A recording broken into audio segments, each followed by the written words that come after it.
ہمارے بزرگ تھے ایک حضرت بابا نجم حسن صاحب رحمۃ اللہ علیہ، ہمارے حضرت حکیم الامت قدس اللہ تعالیٰ سرہ کے خلیفہ تھے. ہمارے دوست کریم صاحب جو ہیں ان کے گھر میں قیام تھا ان کا.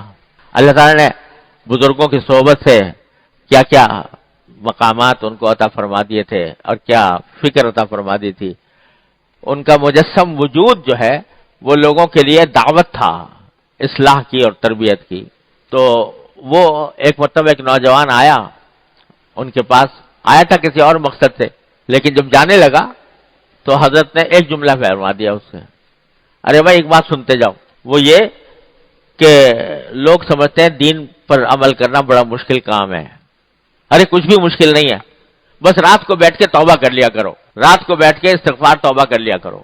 یعنی رات کو بیٹھ کے اللہ تعالیٰ کے حضور بیٹھ کے یہ دعا استغفار کر لیا کرو، یا اللہ دن بھر میں مجھ سے جو کچھ غلطیاں گناہ ہوئے میں آپ سے معافی مانگتا ہوں، آئندہ کے لیے توبہ کرتا ہوں.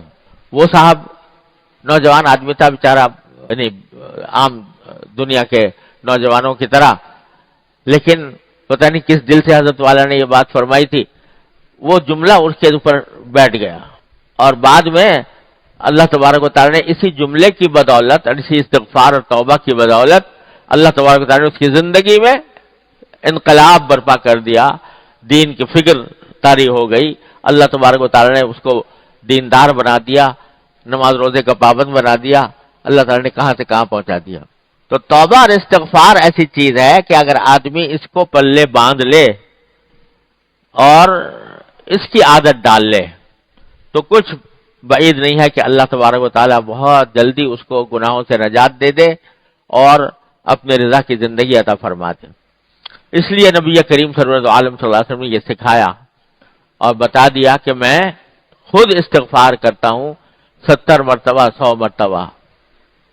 تو جب حضور اقدس صلی اللہ علیہ وسلم 70 یا 100 مرتبہ کر رہے ہیں، ہمیں کتنی مرتبہ کرنا چاہیے خود اندازہ کر لیں. بس اس کا علاج راستہ یہی ہے کہ عادت ڈال لیں استغفار کرنے کی، چلتے پھرتے اٹھتے بیٹھتے اللہ تبارک و تعالیٰ کی بارگاہ میں استغفر اللہ ربی من کل ذنب واتوب الیہ، استغفر اللہ العلی العظیم الذی لا الہ الا ہو، یا اپنی زبان میں اے اللہ میں آپ کا بندہ ہوں، میرے گناہوں کو معاف فرما.